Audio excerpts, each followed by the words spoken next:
Hey guys, welcome back to ESL TV for the Black Monster Cup. This is the second game in the best of 3 for third place between Unicorns of Love and Gamers 2. And right now, Unicorns of Love are up 1-0. And currently, looking pretty strong to maybe take this in a 2-0. So let's go over the lineups for you guys at home who may be unfamiliar with either team. Over the side of Unicorns of Love, we have Viz, Sheepy, Power Vival, Vardags, and Helising. And over on the side of Gamers 2, we have JWoww, Morden, Ocelot, Yuki, and Dude. And I would ask in chat who you guys think is going to win. But I'm pretty sure 90% of you are here for Ocelot and Ocelot only. So, well, right now, Unicorns of Love at least been able to prove that they can match up to them and actually beat them. They had a pretty decent early game. Gamers 2 had a pretty good early game as well, but once Power Vival just got too strong for them, it was really hard to deal with, and he was able to just destroy them. So let's see how it goes this time. And by the way, why the break was so long, it was because they had to do a remake in the actual game because Ocelot's mastery is bugged. So that's why that happened, and that's why it took so long to get into the game. But as we can see, both top laners are going for something a little bit different. Doran's Blade start for Viz, and a Doran's Shield start for JWoww. Other than that, everything's pretty much the same, except obviously the two supports going for the different items in the beginning. But right now, Ocelot going to be on Kayle. And I believe Kale's actually one of his stronger champions, if I'm not mistaken. At least what I've seen, obviously, over the past couple of weeks, months. Let's see how he does this time. Both junglers starting up towards the top side of the map. Sheepy going for his blue buff here, and Morden going for the red. And he will be able to secure that and get around here. I'm expecting, bottom lane. I want to say the side of G2 should be able to do some really good damage. Just seeing Helising get hit with the Dark Binding. All it takes is a Dark Binding to really open up some early damage out of Yuki, and well, then we'll be forced back pretty early on. And we'll see, well, they hit level 2 probably around the same time. Mid lane though, Kayle versus Lulu. Should be interesting because, Lulu shouldn't really kill Kayle since you have healing out of her, obviously, and not to mention the ultimate. Stop like any ignite ticks or any burst that could potentially come that way. So that one I'm kind of, I want to give her to Kayle, to be honest. That was a counter pick too, so a smart choice by them. In the meantime though, it's pretty even CS. Obviously what you expect in the beginning of the game.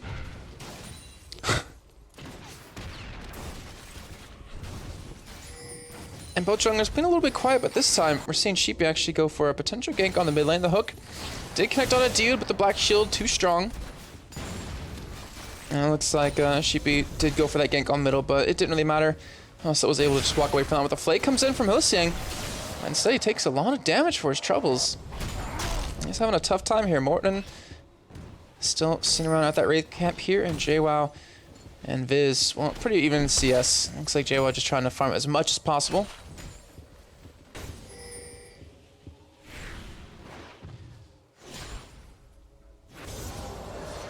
CS AC army.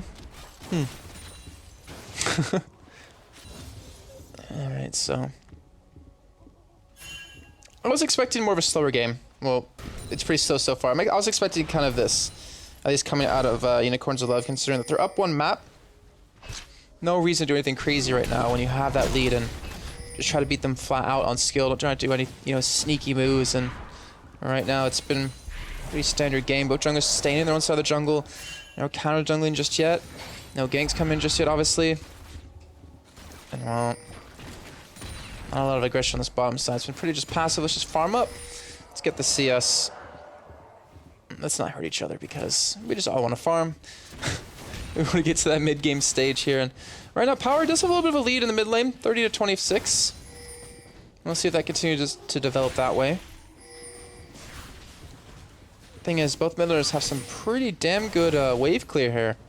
And they both have some really good utility ultimates. So it's going to be really cool to see how they actually use them in these fights. And Lee Sin can obviously get in there quite easily, but Elise is going to be the one that has to use the ultimate from Lulu. And right now, Dude getting pulled in. Does get eaten by those chompers, gets very low on health. And he will just back away, pop the health pod as well.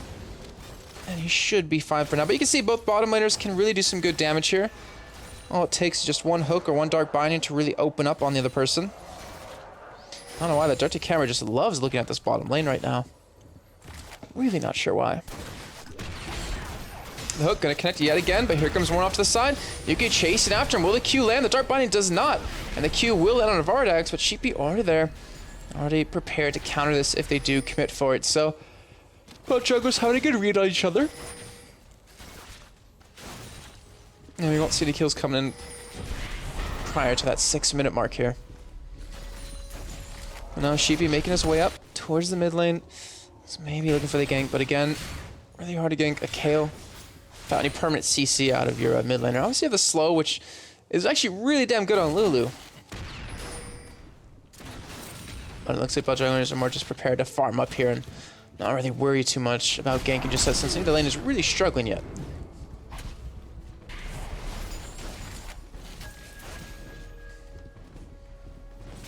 So UoL has used a teleport from the top side though. Back to base, bought a chain vest here.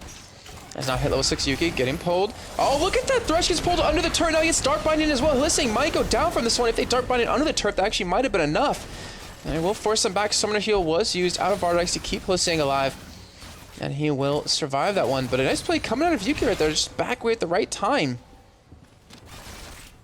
To pull Thresh in even further. But now Viz returning back to lane with the Build Rod Cutlass. And the hooks landing yet again. Yuki forced to flash from this one though.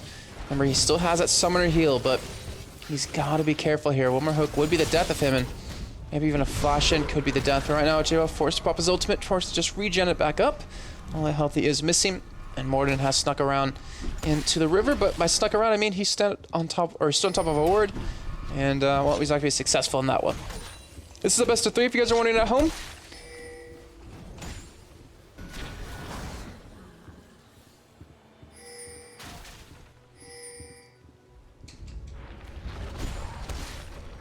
And, well, right now you see us actually going for some very early Berserker Greaves here, trying to get the extra attack speed, get the extra shove going on. Going to be going for that Nash's Tooth as a second item here. And both AD carries actually building up that BF Sword as the first buy. Morden was coming around for that blue steel, but unfortunately was there just a little bit too late. He did have that ward done on it, though.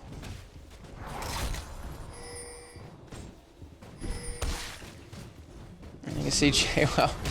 Oh, he's in gate now. Sheepy coming from the side. He has the ultimate. He has flash, but look at the damage that's coming down top of him. And, well, first blood will be get over to Sheepy. Weren't you, UoL, just standing a little bit too far. He had a ward to put down, but he just didn't actually place it there. And they had a red or a ward on their blue buff of Unicorns of Love, and yet he still was able to just walk in, pick up an easy kill, and get the first blood for himself. So, nice early start for Unicorns of Love. Only 8.5 minutes in, and they do have about 200-300 gold lead.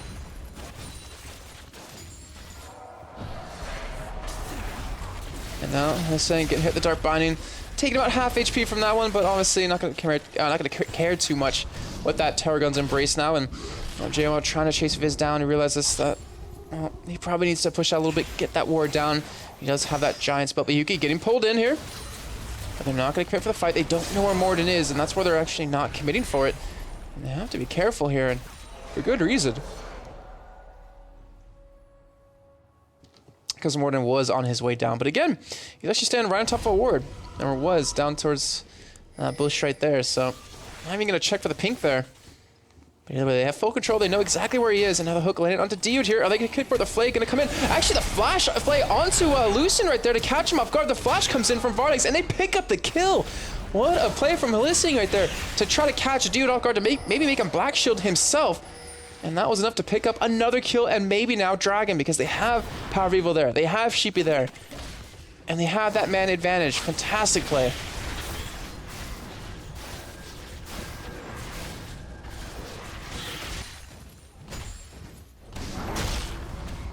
Alright, so things are starting to really heat up here at least. Maybe on the top lane, since it's just kind of them whacking at each other. But some big plays coming in, and let's see if they can keep it up here. Obviously, you can see between the mid lane also has a nice lead, 100 to about 80 CS, so about 20 advantage. Working out pretty well from here. Level 9 now. They should have a decent amount of money to spend as well, as he's sitting on about 1,300, so could have that Stinger done soon. And now Morden actually being spotted out here. Sheepy, Cocoon not going to connect. We'll at least force him back here. Protect that pink ward for a little bit longer. The hook's still coming in. Yuki, he has no flash. He has no heal. At least he is last hitting these minions under the turret. And while Viz was able to push JY out a little bit, able to get some good damage onto this turret, down about half HP here before JY can even get back. And unfortunately for JY, he wasn't able to get that Sunfire Cape. The Cocoon comes in, but Yuki just dodges away from the hook and not going to connect either. But still, you can see the pressure on G2 just from this bottom lane alone, and Morden, well, he will be sneaking around here. Unfortunately, his gank won't really be successful just yet. Just waiting to see if maybe Sheepy's going to go for the dive. In fact, he'll just be backing away and heading back to base here. Going to be able to finish his Spirit of the Ancient Golem in just a second. I would imagine that, yeah, Viz, he's going to have his Blade of the Rune King now done when he decides to go back. And here we go. Ultimate out of Dio catches out two. They're actually going to lock both of them down here. Morden coming in. This is going to be 2 kills. But here comes a teleport from Viz, trying to turn things around just a little bit here. Vardax will be taken down by Dio. And Viz trying to chase someone down. Morden, can he escape this one? No, he'll get flayed away. And he will get pulled back in. And that is a kill coming in for the side of UoL. So it'll be a 1-for-1 trade here, even though the teleport was used. But can they turn into more? Yuki, very low on life. And Dio trying to keep Viz around, trying to give J-House some time to push up this top line, maybe get the turret down about half life or lower, since obviously Viz was able to do the same. Well, Viz still won't be able to get away here. The hook does connect. They're going to go for the flay as well, and look at that. Sheepy's going to be coming in. They're trying to bait them off of this one, and it looks like the Flash Cocoon won't connect, and Dude might go down under the turret. The Pillar of Filth comes in, not the right spot, but look at that. Sheepy tanking up the turret, won't have repel. He'll get taken down. That'll be a 1-for-1 trade, but Viz going to pick up a second kill. Can he escape this one? In fact, will survive, and that'll be a double picked up for Viz, a 2-for-1 trade. But can Viz escape? He's sitting in the tri-bush. He's going to see Morden coming from the side. Morden not going to connect with any Qs, and that will be him escaping. But in the meantime, JWoww continue to push up this top turret, so they're going to lose an extra death, but they're going to pick up a top turret for that one. First of the game for G2.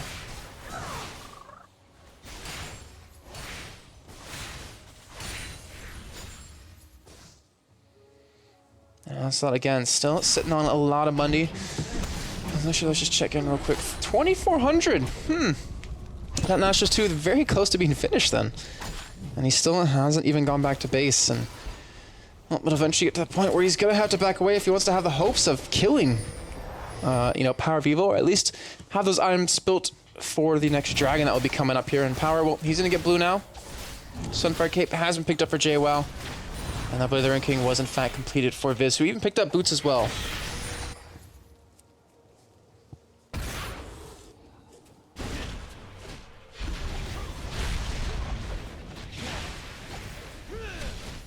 Alright, Nashor's Tooth completely bought up for Ocelot. That is dangerous. He's going to return back to lane even stronger. He still has about a 30 CS lead over his opponent.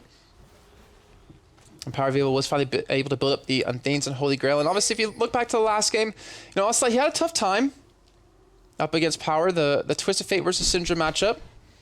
But right now, he's doing a lot better. And Morden going to be going on a Viz here. We'll be able to get the slow off.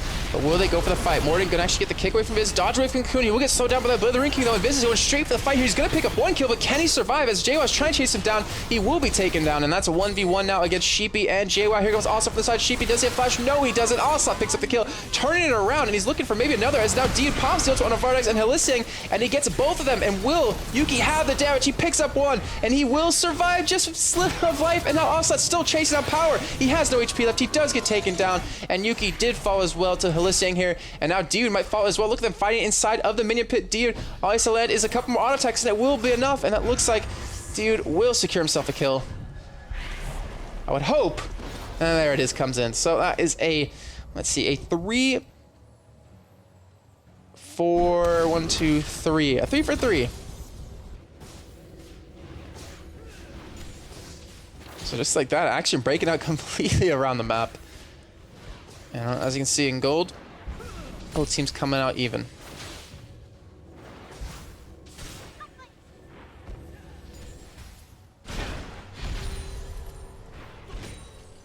And back to CS now as Ocelot still sitting with a 20 CS lead.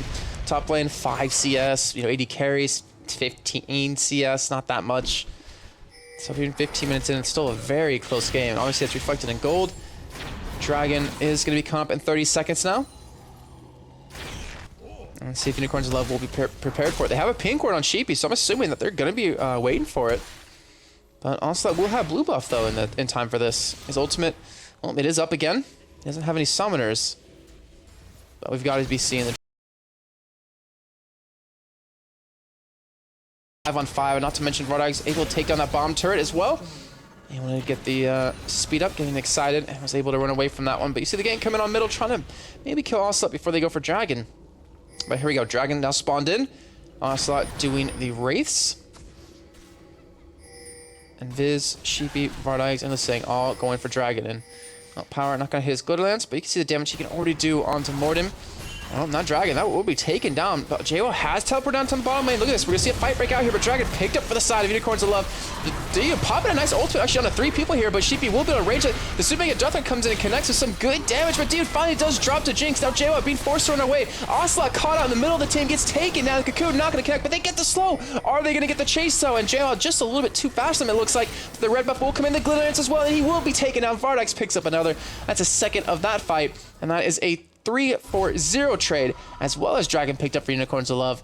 And now they have, well, about a 3,000 gold lead here.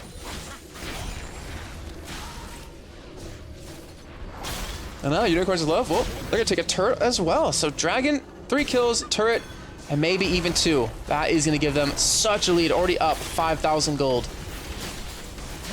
4,000, almost 5,000 gold. Jason, you can do math.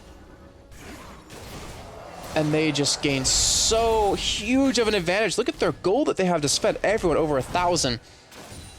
Vardags at 2,300. I mean, they're going to be able to complete so many items here.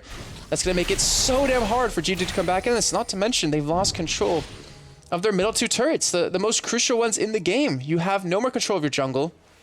You have to ward it up completely, which you can see on the side of Unicorns of Love. Let's just take a look at the minimap here, guys. Look at all this vision that they have. 1, 2, 3, 4, 5 wards. Not to mention the 3 at Baron Pit, or at Dragon Pit. They have all this control. And G2 have to invest in so many sweeping lenses and wards just to gain that back.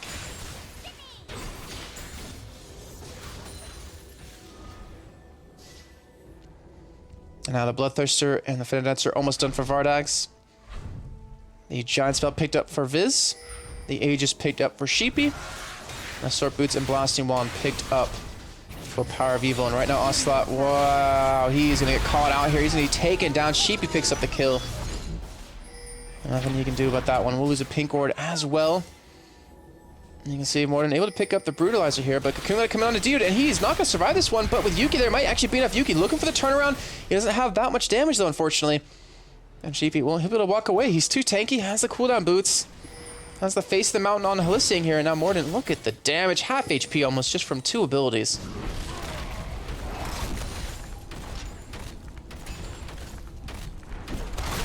And Viz taking the top turret. Has ultimate. He actually shouldn't be taken down here. JWoww. He's trying to back away. I'm not sure what that was about, because right now, here comes Power of Evil from the side of the Blade of the Ring King being used to slow JWoww down. Will Power of Evil get there in time? Looks like he unfortunately will not, but JWoww is going back in! Power of Evil's gonna get behind him! JWoww, what are you doing? He's gonna get slowed up completely. He's gonna be taken. He can't escape this. Why are you sticking around? And the hook, it's gonna land onto Dio, deflate as well, and Dio's gonna just drop immediately here. As Vardax picks up that kill, this saying, well, he actually might get killed on turn, but he gets kicked away, and he survives because of the kick, and Morden, he will get taken down for that one. Now Onslaught trying to go for the fight here, popping his ult to just stay alive. It looks like he will be able to escape this one, but Halis saying he would have died, but he got kicked out. And now the hook almost connected onto Yuki there.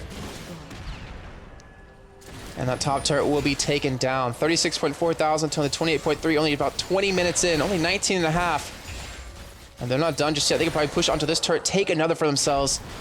Even go for the dive. They land the hook. The hook comes in. Cocoon actually does connect, but they're not going to quit for the fight. They're not going to actually go for that one. Varda is just going to back away with that turret already so low on life. And look at that top inhibitor turret was taken down. I want to say that G2's kind of almost given up here as JWoww is a 1-on-2, has the ultimate. Morden coming in. JWoww going to be dropped. I would assume Flash comes in, Viz. He picks it up. Onslaught now coming in, but again, 6-6. And look how quickly this game has completely gone in favor of UoL.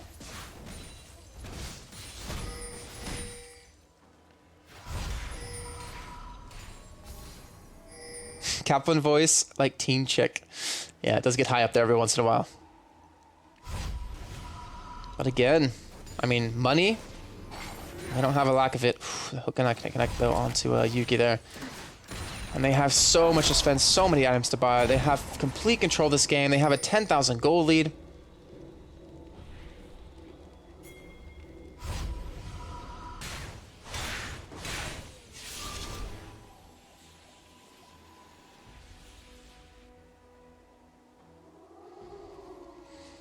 And right now, I mean, CS is even minus the mid lane. Look at the gold difference, 1.2 thousand in favor of Power Vehicle. He has a Death Cap done, he thinks in Holy Grail. Also almost has a Void Staff done though. And the Spirit Visage hasn't picked up for Viz, so he has a lot of health, he has a lot of tankiness. And again on this IG2, I mean, they can still come back from this, but they have to stop letting mistakes happen. They have to stop messing up, they have to stop dying for no reason.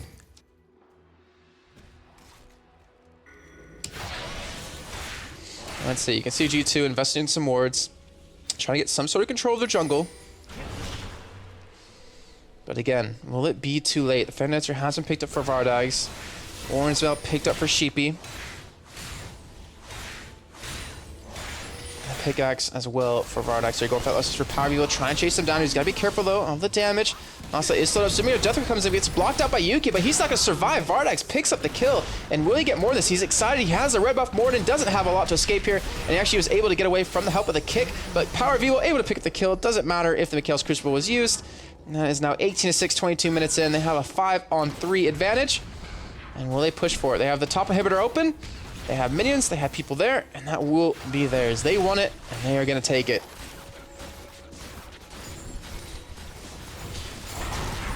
Alright, so that inhibitor will fall. That'll be the first of the game.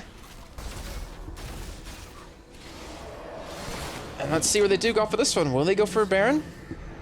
They can put the wards down that they need. They can clear out the vision with the three sweeping lenses. And Gamers 2, are they going to contest this, or are they going to let it go? And well, right now, they have to make up their mind.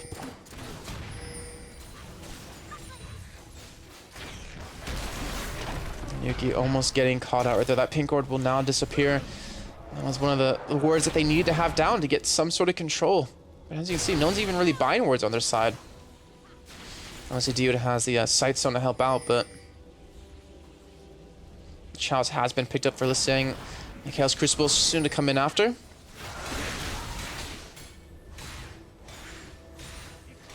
And again, Baron started up. Viz and Vardags 2-manning it. Sheepy gonna come in as well to help out, and that should be easily a 3-man Baron, but let's see if the side of G2 can do anything about it. We can see him off to the side here as Morden does get caught out with the hook. Now he's too low to even probably go for a Baron still here, as it's down to, well, 1,000 life. Samir Duffett comes in. It's super, it's mega, but it's not very deadly as it doesn't really connect onto anything. And now Unicorns of Love, well, Morden actually kind of getting caught out here. Vardags will get the slow. Morden gets just a little bit too far out there. Now I bet he wishes he had that Super Mega Death Rocket, because that would have been a kill. And here they go. Top lane has Superman shoving in. They have the regen from Baron. They have all the damage they need. And they have another inhibitor turret to take. Sheepy, well, almost tanking this one up here. Hook not going to connect, but doesn't matter. They get the inhibitor turret down. We're going to get the second inhibitor as well. Cocoon lands onto Onslaught here. But again, not looking for the fight, just looking for some free objectives. And they will pick them up. Are they going to rotate down to the bottom lane? Are they going to go for 3 inhibitors here? They can. And it looks like they will.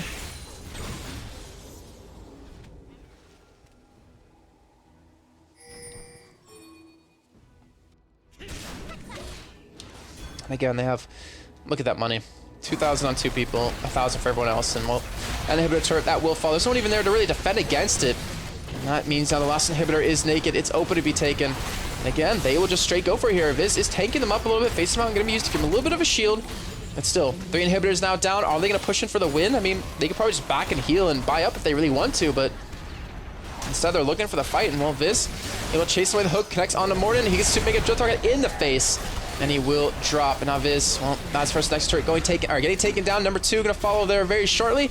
And it looks like Unicorns of Love will win this best of 3 in 2 games straight in one-sided style and picking up the 1,700 750 euros and leaving the side of Gamers 2 to only get 750. So Unicorns of Love coming through in the group stages after replacing a team to get there, completely upsetting everyone, have made it into third place and upsetting Gamers 2. Fantastic job by them. As you can see, 4-1-7 for Viz, 4-2-6 for Sheepy, 4-0-5 for Power of Evil, 5-2-6 for Vardags, and 2-1-9 for Hilisiang. So guys, again, congratulations to Unicorns of Love. We're going to go a quick little break here, but when we come back, we will have our finals game. It's going to be SK Gaming Prime going up against Lupin Shore.